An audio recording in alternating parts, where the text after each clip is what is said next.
Let me ask you something. Have you ever found yourself in a full-blown argument with your spouse over socks on the floor, or what to have for dinner, or something so minor that, when you look back, you can't even remember why it hurt so much? Yes? Then you already know most fights in marriage aren't about what we think they're about. They're not really about chores or text messages or tone of voice. They're about emotional injuries that go unspoken and slowly pile up like invisible bruises. And here's the truth no one tells you. Most of the time, we're not fighting to be right. We're fighting to be heard, seen, respected, safe. But instead of saying that, we throw words like knives. We shut down. We defend. We accuse. We go silent, even though inside we're screaming. Let's paint a scene. It's 7:30 p.m.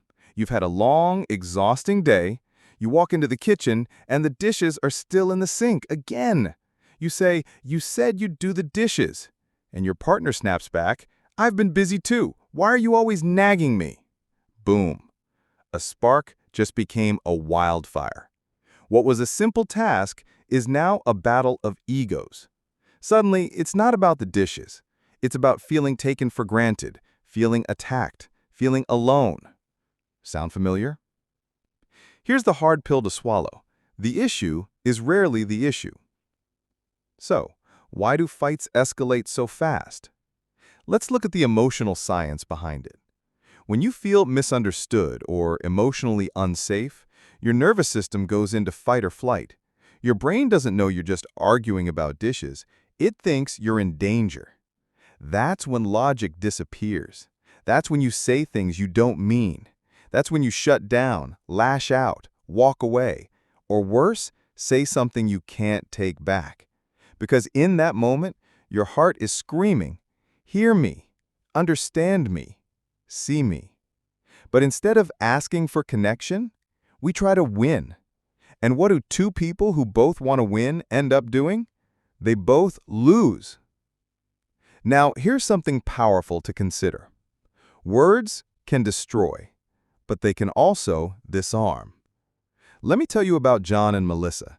Married 17 years, they came to therapy constantly fighting about communication. Melissa said John didn't care. John said Melissa was always emotional. It felt like a dead end. Until one night, Melissa broke down during a session and said, "I don't need you to fix it. I just need to know you're with me." John sat there silent, and for the first time said, "I'm listening. Go on." That night something cracked open.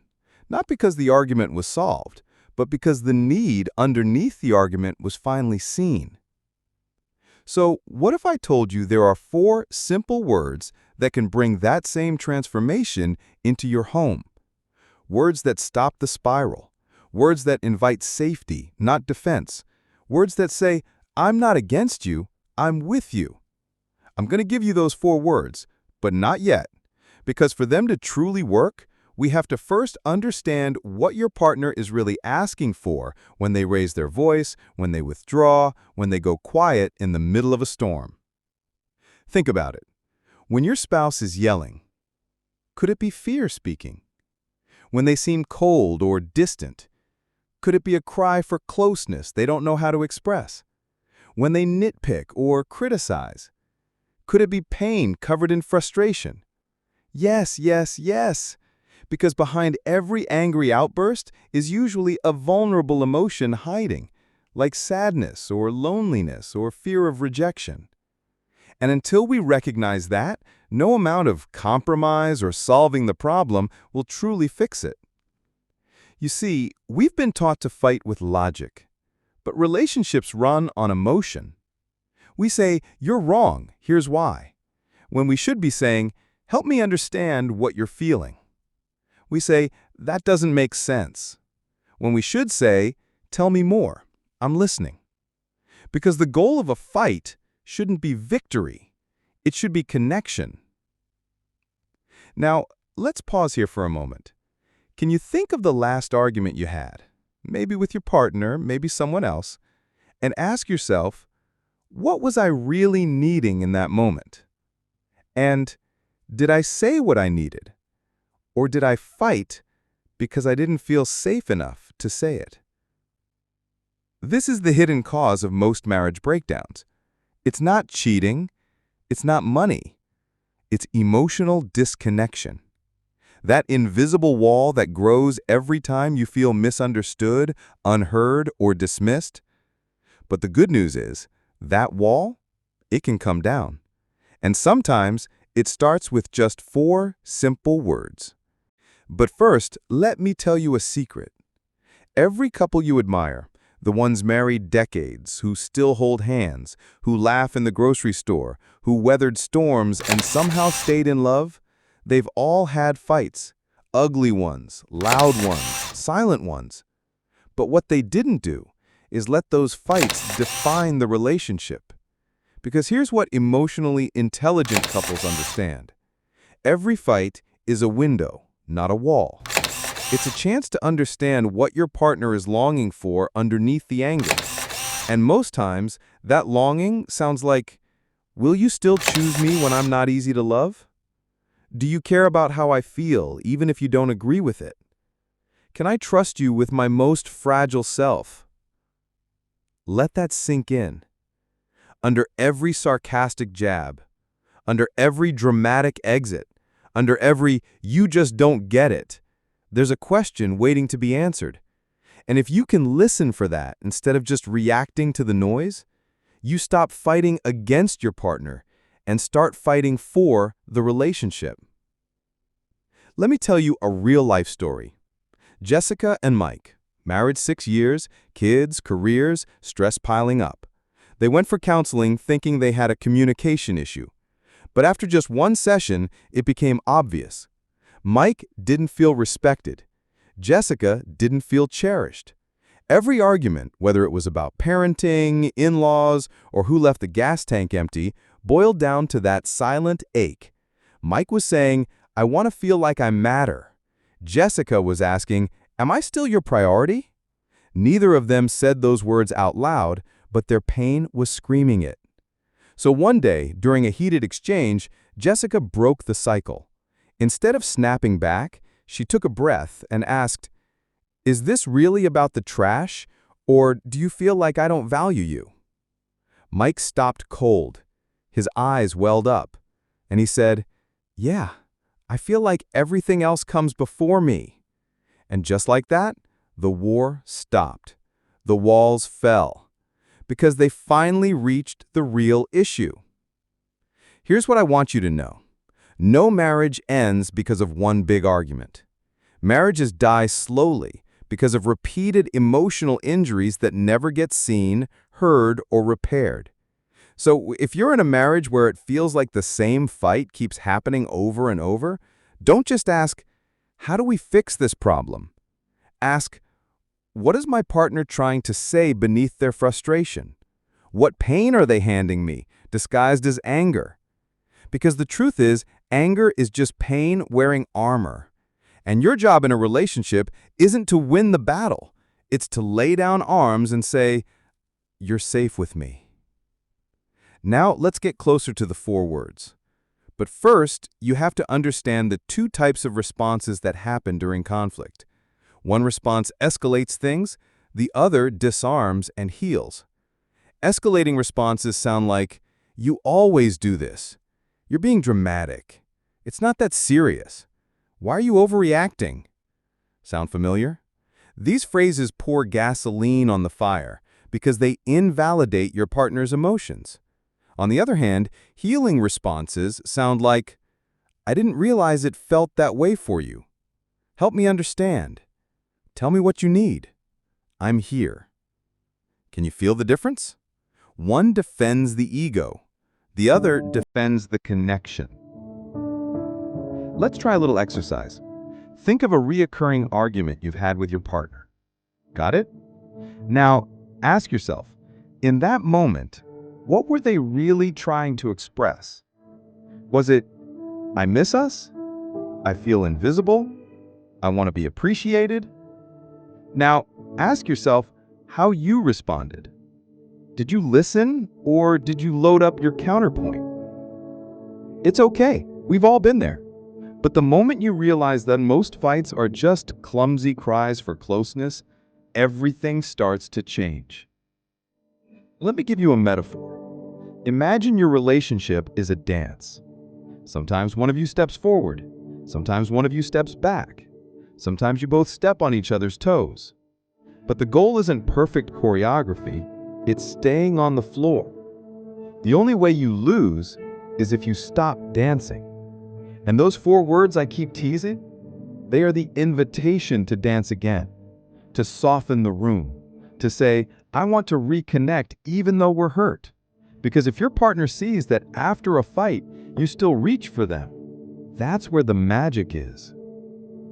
So, what are these 4 words that heal almost any fight? Let's talk about the 4 words. The 4 words that, when spoken from the heart, can break walls, soften resentment, and invite safety back into the space between you. They're not magic. They won't undo betrayal or fix years of silence overnight, but they do create a doorway, a shift. So here they are. I'm listening. Help me. Let me repeat that again. I'm listening. Help me. They don't sound profound at first glance, but when spoken during conflict, not as a strategy to manipulate or win, but from a place of surrender and sincerity, they change the atmosphere. Because here's what those 4 words are really saying. I'm putting down my defenses. Your pain matters more than my pride.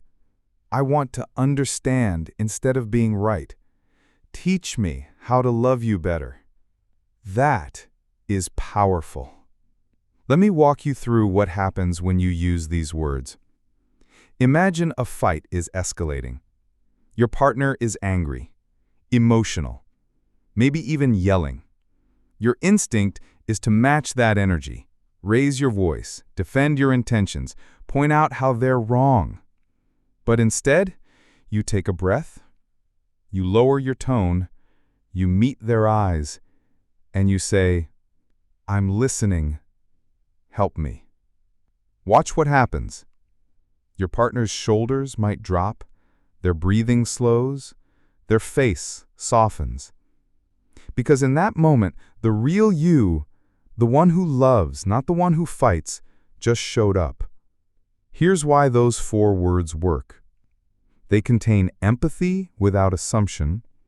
They offer presence without performance. They ask for guidance without ego. And that builds safety. And safety is what love needs to survive. Let me take you into another story.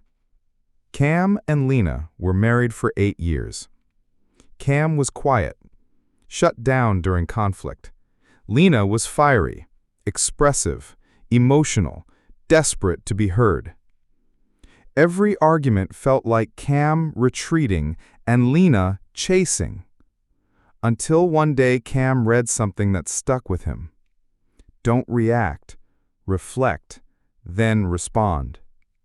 So the next time things got heated, instead of walking out of the room like he normally did, Cam sat down on the couch, looked at Lena, and said, I'm listening.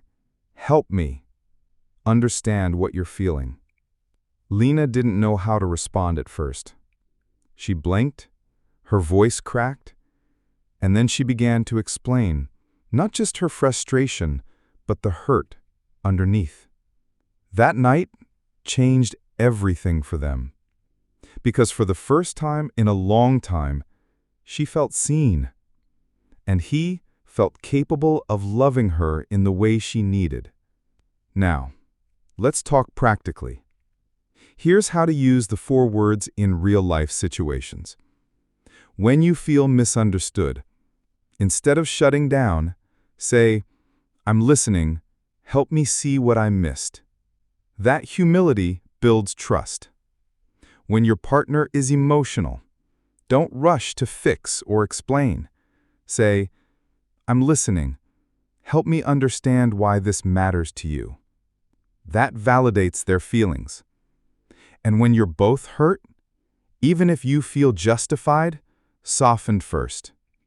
I'm listening. Help me know how to be here with you right now. That creates connection, not competition. And yes, I know it's hard, especially when you're the one hurting too. But here's the truth. One person choosing humility can shift the entire emotional climate of the room. It just takes one person to say, I want us to win more than I want to win this argument. That's emotional maturity. That's love that lasts. Now listen closely. If you're the only one doing the emotional work in your relationship, if your partner refuses to engage, ignores your pain, or manipulates your vulnerability, then this isn't about 4 words. This is about protecting your peace and reevaluating the emotional safety of your relationship. Because connection is a two-way street. These words only work if your partner is willing to meet you halfway. But if they are willing, even just a little bit, then these 4 words, they're a bridge. From isolation to intimacy. From conflict to clarity. From distance to I'm here again. Now, let's drive this home. Conflict is inevitable, but what defines a healthy marriage isn't the absence of conflict, it's the presence of repair. Love isn't proven when everything's calm. Love is proven when things are messy, and we still choose each other. So the next time the temperature rises, take a breath, look them in the eyes, and say, I'm listening, help me. Watch what happens. If this resonated with you, do me a favor. Drop your thoughts in the comments. Share a time when a simple phrase changed everything in your relationship. Hit that like button if this gave you new insight. And subscribe to Lovebreed for modern, heartfelt relationship advice that actually helps you love better and stay together. And finally, remember, in everything you do, let love breed. See you in the next video.